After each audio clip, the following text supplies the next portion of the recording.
दोस्तों, ये कहानी है एक आम का पेड़ और उसके ऊपर रहने वाली जिन्न की। जिन ने आम के पेड़ के मालिक को बहुत समझाया कि इस पेड़ को मत कटवाओ, फिर भी उसने कटवा दिया। अब देखते हैं आगे क्या हुआ। दोस्तों, ये है वो पेड़ आम का, विकराल रूप धारण करे, बहुत फलों से लदा रहता है ये पेड़। और इस पेड़ पे इतने फल आते हैं कि हर साल इस पेड़ की जो कीमत है उससे ज़्यादा फल दे देता है ये। एक दिन क्या हुआ, बहुत सारे बच्चे इस आम के पेड़ पर झूला झूल रहे थे। झूला झूलते झूलते एक बच्चा दूर जाके गिरा, लेकिन फिर भी उसके चोट नहीं लगी। ये देखकर सारे बच्चे हैरान हो गए और उन बच्चों ने उसी तरीके से झूला झूलना शुरू कर दिया। झूला झूलते और दूर जाके गिरते, लेकिन उनको चोट नहीं लगती। ऐसे में सारे बच्चे सोचने लगे कि भाई ये पेड़ तो बहुत अच्छा है, इस पे से गिरने से भी चोट नहीं लगती। उस पेड़ के फल खाते, झूला झूलते, इस तरीके से बच्चे मौज मस्ती करते। गर्मी की छाँव में राहगीर आते, बैठते, आराम करते और चले जाते। लोगों को बहुत आराम था उस पेड़ की छाँव से। लेकिन उस पेड़ के मालिक था, जो जिसके खेत में वो पेड़ था, उसके ऊपर किसी साहूकार का कर्ज था। वो बहुत परेशान था। उसने एक दिन एक लकड़हारे को बुलाया और उस पेड़ को, उस लकड़हारे को बेच दिया।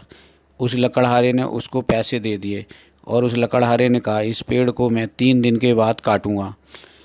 उसके बाद खेत के मालिक ने, जिसके खेत में पेड़ था, अपना पैसा साहूकार को लौटा दिया। उसके बाद रात को जिन्न जो उस पेड़ के ऊपर रहता था, उसका वास था उस पेड़ पे, उसने पेड़ के मालिक को सपना दिया कि तुम इस पेड़ को मत काटो। ये पेड़ बहुत अच्छा है, लोगों की बहुत मदद करता है। यहाँ बहुत लोग छाँव में बैठते हैं, बहुत बच्चे खेलते हैं। आज तक इस पेड़ से एक भी बच्चा कोई गिरा, किसी को चोट नहीं लगी, क्योंकि मैं इस पेड़ पर रहता हूँ। मैंने कभी किसी को कोई नुकसान नहीं पहुँचाया, किसी बच्चे को चोट नहीं लगने दी। आप इस पेड़ को मत कटवाओ। अगर आपने इस पेड़ को कटवा दिया तो आपको भयंकर परिणाम भुगतने पड़ेंगे। ये आपसे मैं कह रहा हूँ। ये सुन के सपने में वो जाग गया। जागते ही वो बड़ा परेशान हो गया। उसके बाद सुबह उठकर उसने सबको ये बात बताई कि मुझे ऐसा सपना आया है। तो सब लोगों ने कहा कि आप इस पेड़ को मत कटवाओ, अगर ऐसा सपना आया है आपको। तो वो कहने लगा, पैसे तो मैंने साहूकार को वापस दे दिया, अब साहूकार मुझे पैसे नहीं देगा क्योंकि उसका कर्जा था। तो सब ने कहा, तुम लकड़हारे को बोलो कि लकड़हारा इस पेड़ को ना काटे, उसको पैसे बाद में दे देना। लेकिन जब तक लकड़हारा भी आ गया, उसने भी बताया कि मुझे रात को सपना आया एक जिन्नाथ का। जिन्नाथ मुझे कह रहे थे कि मैं इस पेड़ पे वास करता हूँ, इस पेड़ को मत काटो, नहीं तो बहुत भयंकर परिणाम भुगतने पड़ेंगे।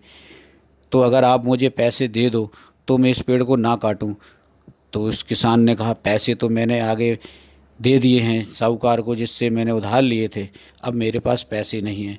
तो फिर उस लकड़हारे ने कहा, मुझे पेड़ काटना पड़ेगा। सब ने कहा, इस पे जिन्न रहता है, वो आपको नुकसान पहुंचाएगा। लकड़हारे ने कहा, ऐसे मैंने पेड़ बहुत काटे हैं, मैं तांत्रिक से इस पेड़ का इलाज करवाऊंगा और उसके बाद मैं इस पेड़ को काट दूंगा। ऐसा ही करा था। लकड़हारे ने एक तांत्रिक बुलाया। उस तांत्रिक ने कहा, 12 घंटे के अंदर आप इस पेड़ को काट लेना। 12 घंटे के बाद अगर काटोगे तो वो जिन दोबारा से इस पेड़ पे आ जाएगा। 12 घंटे तक उन्होंने पेड़ को काट के और वहाँ से उठा के ले गए। उसके बाद जिन्नाथ को बहुत गुस्सा आया और वो जिन्नाथ गुस्से में रात को उस पेड़ के मालिक के घर पहुँच गया। वहाँ जाके देखा, घर के बाहर चारपाई पे उस पेड़ का मालिक सो रहा था। उन्होंने उसको जगाया और अपना विकराल रूप दिखाया और कहा, अब तुम उस पेड़ को काटने के वजह से उसके परिणाम को भुगतने के लिए तैयार हो जाओ। और फिर जिन्नाथ ने उस किसान को बहुत बुरी तरह पटक पटक कर मारा। उनके मुंह से खून आने लगा, अंदर से कलेजा फट गया और उसके बाद उनकी मौत हो गई। उस किसान की मौत के बाद वो लकड़हारे के पास गए और उस लकड़हारे को उसी तरीके से मारा और उसकी भी मौत हो गई। उसके बाद चारों तरफ लोग थर थर काँपने लगे। उस जगह से निकलने से पहले सोचते थे कि यहाँ जिन्न रहता है, यहाँ कोई राक्षस रहता है, यहाँ पे कोई चुड़ैल रहती है, ऐसी बातें होने लगी। उसके बाद जो किसान था उसके बेटे ने वहाँ पे उसके बेटे को भी सपना आया, वहाँ पे एक पेड़ लगा दो, नहीं तो तुम्हारे साथ भी बहुत बुरा होगा। किसान के बेटे ने फिर एक दूसरा पेड़ लगाया और उसके बाद जिन्ननाथ ने वहाँ पे सबको परेशान करना बंद कर दिया।